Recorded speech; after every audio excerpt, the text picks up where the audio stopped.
ರಾಜ್ಯಕ್ಕೆ ತಲೆನೋವಾಗಿ ಪರಿಣಮಿಸಿದೆ ಕಾವೇರಿ ಕಥನ ಅನ್ನುವಂಥದ್ದು. ಕಾವೇರಿ ಬಿಕ್ಕಟ್ಟಿನಿಂದ ಪಾರಾಗೋದಕ್ಕೆ ಸಿಎಂ ಡಿಕೆ ಶಿವಕುಮಾರ್ ಅವರು ಸರ್ವಪಕ್ಷ ಸಭೆಯನ್ನ ನಡೆಸೋದಕ್ಕೆ ಮುಂದಾಗಿದ್ದಾರೆ. ಗೃಹ ಕಚೇರಿ ಕೃಷ್ಣಾದಲ್ಲಿ ಸಿಎಂ ಡಿಕೆಶಿ ನೇತೃತ್ವದಲ್ಲಿ ಮೀಟಿಂಗ್ ನಡೀತಾ ಇದೆ. ಕಾವೇರಿ ತೀರದ ಶಾಸಕರಾಗಿರ್ಬೋದು, ಸಂಸದರು, ಸಚಿವರು ಹಾಗೆ ರಾಜ್ಯದ ಮಾಜಿ ಮುಖ್ಯಮಂತ್ರಿಗಳೊಂದಿಗೆ ಮಹತ್ವದ ಮೀಟಿಂಗ್ ಅನ್ನ ಇವತ್ತು ಸಿಎಂ ಡಿಕೆ ಶಿವಕುಮಾರ್ ಅವರು ನಡೆಸ್ತಾ ಇದ್ದಾರೆ. ಈ ಒಂದು ಸಭೆಯಲ್ಲಿ ಬಿಜೆಪಿ ನಾಯಕರು, ಜೆಡಿಎಸ್ ನಾಯಕರು ಕೂಡ ಸಭೆಯಲ್ಲಿ ಭಾಗಿಯಾಗ್ತಾ ಇದ್ದಾರೆ ಅನ್ನುವಂಥದ್ದನ್ನ ನಾವು ಗಮನಿಸ್ತಾ ಇದ್ದೀವಿ. ಈ ಒಂದು ಸರ್ವಪಕ್ಷಗಳ ಸಭೆ ಇದೀಗ ಸಾಕಷ್ಟು ಕುತೂಹಲವನ್ನ ಕೆರಳಿಸಿದೆ. ಏನಿದೀಗ ಕಾವೇರಿ ಬಿಕ್ಕಟ್ಟಿನಿಂದ ರಾಜ್ಯ ಸರ್ಕಾರಕ್ಕೆ ಏನು ತಲೆನೋವಾಗಿದೆ, ಆ ಒಂದು ಬಿಕ್ಕಟ್ಟಿನಿಂದ ಪಾರಾಗೋದಕ್ಕೆ ಇದೀಗ ಸಿಎಂ ಸರ್ವಪಕ್ಷಗಳ ಸಭೆಯನ್ನ ನಡೆಸೋದಕ್ಕೆ ಈಗಾಗಲೇ ಮುಂದಾಗಿರುವಂತದ್ದು. ಈ ಒಂದು ಸಭೆ ನಡೀತಾ ಇರುವಂತದ್ದು ಗೃಹ ಕಚೇರಿ ಕೃಷ್ಣಾದಲ್ಲಿ. ಹಾಗೆ ಸಿಎಂ ಡಿಕೆಶಿ ಅವರ ನೇತೃತ್ವದಲ್ಲಿ ಈ ಒಂದು ಸಭೆ ಆರಂಭ ಆಗಿದೆ. ಹಾಗೆ ಈ ಒಂದು ಸಭೆಯಲ್ಲಿ ಪ್ರಮುಖರು ಅಂದ್ರೆ ಕಾವೇರಿ ತೀರದ ಶಾಸಕರಾಗಿರ್ಬೋದು, ಹಾಗೆ ಸಂಸದರಾಗಿರ್ಬೋದು, ಸಚಿವರು ಎಲ್ಲರೂ ಕೂಡ ಭಾಗಿಯಾಗ್ತಾ ಇದ್ದಾರೆ. ಜೊತೆಗೆ ರಾಜ್ಯದ ಮಾಜಿ ಮುಖ್ಯಮಂತ್ರಿಗಳು ಈಗಾಗಲೇ ಸಿದ್ದರಾಮಯ್ಯ ಅವರು ಕೂಡ ಆಗಮಿಸಿದ್ರು, ಅವರು ಕೂಡ ಇದರಲ್ಲಿ ಇರ್ತಾರೆ. ಹಾಗೆ ಯಡಿಯೂರಪ್ಪನವರು ಕೂಡ ಬಂದಿದ್ದಾರೆ, ಅವರು ಕೂಡ ಈ ಒಂದು ಸಭೆಯಲ್ಲಿ ಭಾಗಿಯಾಗ್ತಾ ಇದ್ದಾರೆ. ಹೀಗಾಗಿ ಮಾಜಿ ಸಿಎಂಗಳ ನೇತೃತ್ವದಲ್ಲೂ ಕೂಡ ಈ ಒಂದು ಸಭೆಗೆ ಎಲ್ಲರಿಗೂ ಕೂಡ ಆಹ್ವಾನವನ್ನ ನೀಡಿರುವಂತದನ್ನ ನಾವು ಗಮನಿಸ್ತಾ ಇದ್ದೀವಿ.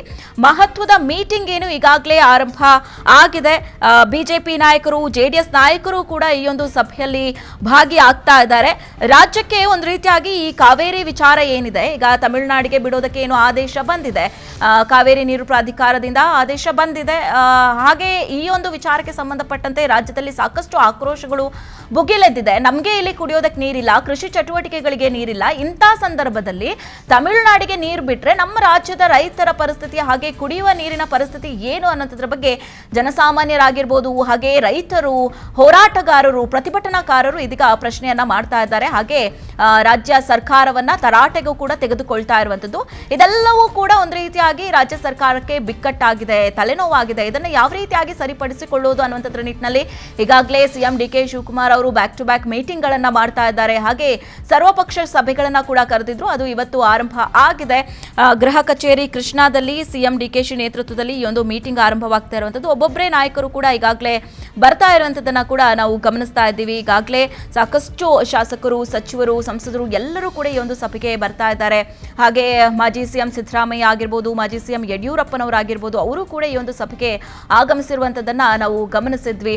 ಹಾಗೆ ಈ ಒಂದು ವಿಚಾರಕ್ಕೆ ಸಂಬಂಧಪಟ್ಟಂತೆ ಅಂದ್ರೆ ಕಾವೇರಿ ಕೊಳ್ಳದ ಸಮೀಪದ ಸಂಸದರಾಗಿರ್ಬೋದು, ಸಚಿವರಾಗಿರ್ಬೋದು ಎಲ್ಲರೂ ಕೂಡ ಆಗಮಿಸ್ತಾ ಇದ್ದಾರೆ. ಹಾಗೆ ಹಿರಿಯ ಅಧಿಕಾರಿಗಳು, ಹಿರಿಯ ನಾಯಕರು ಕೂಡ ಈ ಒಂದು ಸಭೆಗೆ ಆಗಮಿಸಿ ಯಾವ ರೀತಿಯಾದಂಥ ಕ್ರಮಗಳನ್ನು ತೆಗೆದುಕೊಳ್ಬಹುದು ಅನ್ನುವಂಥದ್ರ ಬಗ್ಗೆ ಇದೀಗ ಚರ್ಚೆಯನ್ನ ಕೂಡ ನಡೆಸಲಿಕ್ಕಿದ್ದಾರೆ. ಹಾಗೆ ಬಿಜೆಪಿಯಿಂದಲೂ ಕೂಡ ಇದಕ್ಕೂ ಅಂದ್ರೆ ಸರ್ವಪಕ್ಷಕ್ಕೂ ಮುಂಚೆ ಕೋರ್ ಕಮಿಟಿ ಮೀಟಿಂಗ್ ಅನ್ನ ಕೂಡ ಮಾಡಲಾಗಿತ್ತು. ಆ ಒಂದು ಕೋರ್ ಕಮಿಟಿ ಮೀಟಿಂಗ್ ಅಲ್ಲಿ ಈ ಒಂದು ಸರ್ವಪಕ್ಷ ಸಭೆಯಲ್ಲಿ ಯಾವ ರೀತಿಯಾಗಿ ಪ್ರಶ್ನೆಗಳನ್ನ ಇಡಬೇಕು, ಹೇಗೆ ರಾಜ್ಯದ ಜನರಿಗೆ ಅಂದ್ರೆ ರಾಜ್ಯದ ರೈತರಿಗೆ ಸಹಕಾರಿ ಆಗುವಂತ ನಿಟ್ಟಿನಲ್ಲಿ ಸರ್ಕಾರವನ್ನ ತರಾಟೆಗೆ ತೆಗೆದುಕೊಳ್ಬೇಕು ಅನ್ನೋದ್ರ ನಿಟ್ಟಿನಲ್ಲಿ ಸಭೆಯನ್ನ ಕೂಡ ಮಾಡಿದ್ದಾರೆ. ಈ ಸಭೆಯ ಬಳಿಕ ಇದೀಗ ನೇರವಾಗಿ ಬಿಜೆಪಿಯ ಎಲ್ಲ ನಾಯಕರು, ಪ್ರಮುಖರು ಎಲ್ಲರೂ ಕೂಡ ಇದೀಗ ಈ ಒಂದು ಸರ್ವಪಕ್ಷ ಸಭೆಗೆ ಆಗಮಿಸ್ತಾ ಇರುವಂತದ್ದನ್ನ ನಾವು ದೃಶ್ಯಾವಳಿಗಳನ್ನ ಗಮನಿಸ್ತಾ ಇದ್ದೀವಿ. ಹಾಗೆ ಮಾಜಿ ಸಿಎಂ ಕುಮಾರಸ್ವಾಮಿ ಅವರು ಕೂಡ ಈಗಾಗಲೇ ಈ ಒಂದು ಸಭೆಗೆ ಆಗಮಿಸಿದ್ದಾರೆ. ಹೀಗಾಗಿ ಸಾಕಷ್ಟು ಹಿರಿಯ ನಾಯಕರು, ಸಂಸದರು, ಸಚಿವರು ಎಲ್ಲರೂ ಕೂಡ ಈ ಒಂದು ಸಭೆಯಲ್ಲಿ ಭಾಗಿಯಾಗ್ತಾ ಇದ್ದಾರೆ. ಹೀಗಾಗಿ ಯಾವ ರೀತಿಯಾದಂಥ ತೀರ್ಮಾನಗಳು ಆಗುತ್ತೆ, ಈ ಸರ್ವಪಕ್ಷಗಳ ಸಭೆಯ ಮೇಲೆ ಸಾಕಷ್ಟು ತೀವ್ರ ಕುತೂಹಲ ಇದೀಗ ಉಂಟಾಗಿದೆ. ಹೇಗೆಲ್ಲ ಚರ್ಚೆಗಳು ನಡೆಯುತ್ತೆ, ಆಡಳಿತ ಪಕ್ಷವನ್ನ ವಿರುದ್ಧ ಪಕ್ಷ ಯಾವ ರೀತಿಯಾಗಿ ತರಾಟೆಗೆ ತೆಗೆದುಕೊಳ್ಳುತ್ತೆ, ಏನೇನು ಸವಾಲುಗಳನ್ನು ಒಡ್ಡುತ್ತೆ, ಏನೇನು ಪ್ರಶ್ನೆಗಳನ್ನ ಸರ್ಕಾರದ ಮುಂದೆ ಇಡುತ್ತೆ ಅನ್ನುವಂಥದ್ದು ಇದೀಗ ತೀವ್ರ ಕುತೂಹಲಕ್ಕೆ ಕಾರಣ ಆಗಿರುವಂಥದ್ದು. ಈಗಾಗಲೇ ಸಿಟಿ ರವಿ ಅವರು ಕೂಡ ಮಾತನಾಡಿದ್ರು ಮಾಧ್ಯಮದವರ ಜೊತೆ. ಹಾಗೆ ಆರ್ ಅಶೋಕ್ ಅವರು ಕೂಡ ಮಾತನಾಡಿ ಒಂದಷ್ಟು ವಿಚಾರಗಳನ್ನು ಕೂಡ ಹೇಳ್ಕೊಂಡಿದ್ದಾರೆ ಈ ಒಂದು ಸರ್ವಪಕ್ಷಗಳ ಸಭೆಗೆ ವಿಚಾರಕ್ಕೆ ಸಂಬಂಧಪಟ್ಟಂತೆ.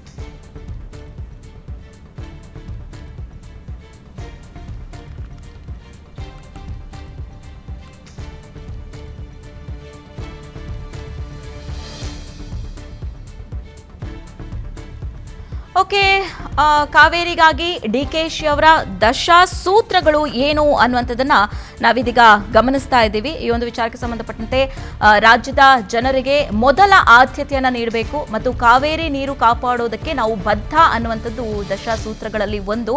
ಮತ್ತು ಜವಾಬ್ದಾರಿ ಬದ್ಧತೆಯಿಂದ ನಾವು ನಿರ್ಣಯವನ್ನ ತೆಗೆದುಕೊಳ್ತೀವಿ ಅನ್ನುವಂಥದ್ದು ಕೂಡ ಇದರಲ್ಲಿದೆ. ಹಾಗೆ ಸಂಕಷ್ಟ ಸೂತ್ರ ರಾಜ್ಯಕ್ಕೂ ಕೂಡ ಅನ್ವಯ ಆಗುತ್ತೆ ಮತ್ತು ಪ್ರಬಲ ಕಾನೂನು ಹೋರಾಟಗಳು ಇದರಲ್ಲಿ ಮುಂದುವರಿಯುತ್ತೆ ಅನ್ನುವಂಥದ್ದು ಡಿಕೆ ಶಿವಕುಮಾರ್ ಅವರ ಪ್ರಬಲ ಸೂತ್ರ ಆಗಿದೆ.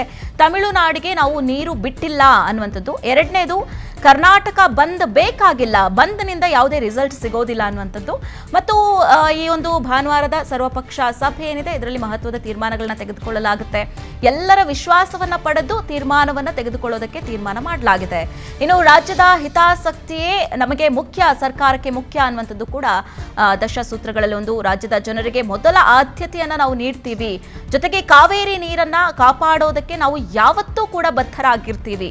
ಜವಾಬ್ದಾರಿ ಮತ್ತು ಬದ್ಧತೆಯಿಂದ ನಾವು ತೀರ್ಮಾನಗಳನ್ನ, ನಿರ್ಣಯಗಳನ್ನ ತೆಗೆದುಕೊಳ್ತೀವಿ ಮತ್ತು ಸಂಕಷ್ಟ ಸೂತ್ರ ರಾಜ್ಯಕ್ಕೂ ಕೂಡ ಅನ್ವಯ ಆಗುತ್ತೆ ಅನ್ನುವಂಥದ್ದು ದಶಸೂತ್ರಗಳಲ್ಲಿ ಒಂದು. ಹಾಗೂ ಪ್ರಬಲ ಕಾನೂನು ಹೋರಾಟವನ್ನ ನಾವು ಮುಂದೆಯೂ ಕೂಡ ಮಾಡ್ತೀವಿ, ಈ ಹಿಂದೆಯೂ ಕೂಡ ಮಾಡ್ತೀವಿ ಅನ್ನುವಂಥದ್ದು ಇದೀಗ ಡಿಕೆಶಿ ಅವರ ಈ ಒಂದು ಕಾವೇರಿ ವಿಚಾರಕ್ಕೆ ಸಂಬಂಧಪಟ್ಟಂತೆ ಈ ಒಂದು ದಶಸೂತ್ರಗಳನ್ನ ನಾವು ಗಮನಿಸ್ತಾ ಇದ್ದೀವಿ. ಯಾವ ರೀತಿಯಾಗಿ ಸರ್ಕಾರ ಜನರ ಪರವಾಗಿ ಇದೆ, ಯಾವ ರೀತಿಯಾಗಿ ಕಾನೂನು ಹೋರಾಟಗಳನ್ನ ಮಾಡೋದಕ್ಕೆ ರಾಜ್ಯ ಸರ್ಕಾರ ಮುಂದಾಗಿದೆ, ಹಾಗೆ ರಾಜ್ಯದ ಜನರ ಹಿತಾಸಕ್ತಿ, ರೈತರ ಹಿತದೃಷ್ಟಿಯನ್ನ ಗಮನದಲ್ಲಿ ಇಟ್ಕೊಂಡು ಏನೇನು ಸೂತ್ರಗಳನ್ನ ಈಗಾಗಲೇ ಸಿದ್ಧಪಡಿಸಲಾಗಿದೆ ಅನ್ನುವಂಥದ್ದನ್ನ ನಾವು ಗಮನಿಸ್ತಾ ಇದ್ದೀವಿ. ಹೀಗಾಗಿ ಕಾವೇರಿಗಾಗಿ ಡಿಕೆಶಿ ದಶಸೂತ್ರಗಳನ್ನ ಈಗಾಗಲೇ ಸಿದ್ಧಪಡಿಸಿದ್ದಾರೆ.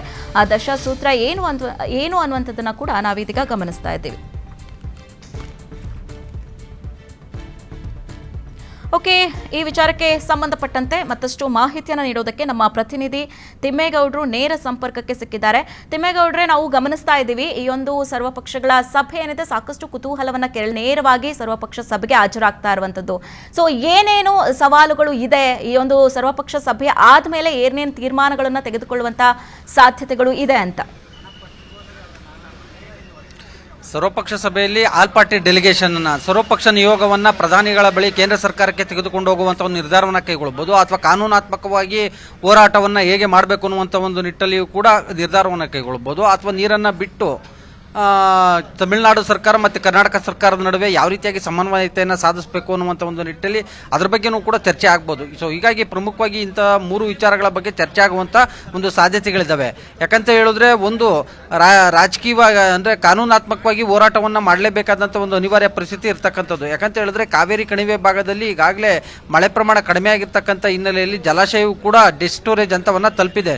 ಕಾವೇರಿ ಅಂದರೆ KRS ಜಲಾಶಯದಲ್ಲಿ ನೀರು ಇಲ್ಲದೆ ಇರತಕ್ಕಂಥ ಸಂದರ್ಭದಲ್ಲಿ ಮತ್ತೊಂದು ಕಡೆಗೆ ಈಗಾಗಲೇ ಇಡೀ ನಾಡಿನಾದ್ಯಂತ ಬರ ತಾಂಡವಾಡ್ತಾ ಇರ್ತಕ್ಕಂಥ ಹಿನ್ನೆಲೆಯಲ್ಲಿ ಜನಜಾನುವಾರುಗಳು ಮತ್ತೆ ಕುಡಿಯೋ ನೀರಿಗೂ ಕೂಡ ಅಭಾವ ಉಂಟಾಗಿರ್ತಕ್ಕಂಥದ್ದು. ಸೊ ಹೀಗಾಗಿ ರಾಜ್ಯದಲ್ಲಿ ಎದುರಾಗಿರ್ತಕ್ಕಂಥ ಬರ, ಕುಡಿಯೋ ನೀರಿನ ಅಭಾವ, ಮತ್ತೊಂದು ಕಡೆಯಾಗಿ ಸದ್ಯದ ವಾಸ್ತವ ಪರಿಸ್ಥಿತಿಯನ್ನ ಮನವರಿಕೆ ಮಾಡಿಕೊಡುವಂಥ ಒಂದು ನಿಟ್ಟಿನಲ್ಲಿ ಸುಪ್ರೀಂ ಕೋರ್ಟ್ಗೆ ಮೇಲ್ಮನವಿಯನ್ನು ಸಲ್ಲಿಸಬೇಕಾ, ಅಥವಾ CWA ಮುಂದೆ ಮತ್ತೊಮ್ಮೆ ಮರುಪರಿಶೀಲನಾ ಅರ್ಜಿಯನ್ನು ಹಾಕ್ಕೊಳ್ಬೇಕಾ, ಈ ನಿಟ್ಟಿನಲ್ಲಿ ನಾನಾ ರೀತಿಯಾದಂಥ ಒಂದು ವಿಚಾರಗಳ ಬಗ್ಗೆ ಇವತ್ತು ಸರ್ವಪಕ್ಷ ನಿಯೋಗದಲ್ಲಿ ಚರ್ಚೆ ಆಗುತ್ತೆ.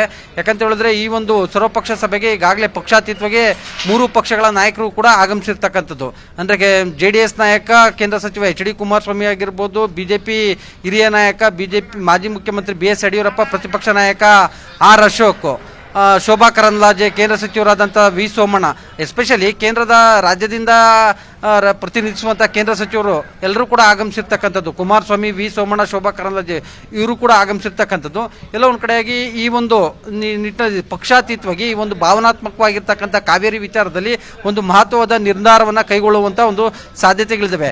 ರಾಜಕೀಯವನ್ನು ಬದಿಗೊತ್ತಿ ಇಲ್ಲಿ ತೀರ್ಮಾನವನ್ನು ಕೈಗೊಳ್ಳಲೇಬೇಕಾದಂಥ ಒಂದು ಪರಿಸ್ಥಿತಿ ಎದುರಾಗಿರ್ತಕ್ಕಂಥದ್ದು. ಯಾಕಂತ ಹೇಳಿದ್ರೆ, ಡ್ಯಾಮ್ನಲ್ಲಿ ನೀರಿಲ್ಲ, ಮತ್ತೊಂದು ಕಡೆಯಾಗಿ ರಾಜ್ಯದಲ್ಲಿ ಬರಗಾಲ ಎದುರಾಗಿರ್ತಕ್ಕಂಥದ್ದು. ಸೊ ಹೀಗಾಗಿ ಪಕ್ಷಾತೀತವಾಗಿ ಒಂದು ಒಮ್ಮತದ ತೀರ್ಮಾನಕ್ಕೆ ಬರುವಂತ ಒಂದು ಸಾಧ್ಯತೆಗಳಿದಾವೆ ಅಂತ ಹೇಳಲಾಗ್ತಾ ಇದೆ. ಓಕೆ, ಧನ್ಯವಾದಗಳು ತಿಮ್ಮೇಗೌಡ್ರೆ ತಮ್ಮೆಲ್ಲ ಮಾಹಿತಿಗಾಗಿ.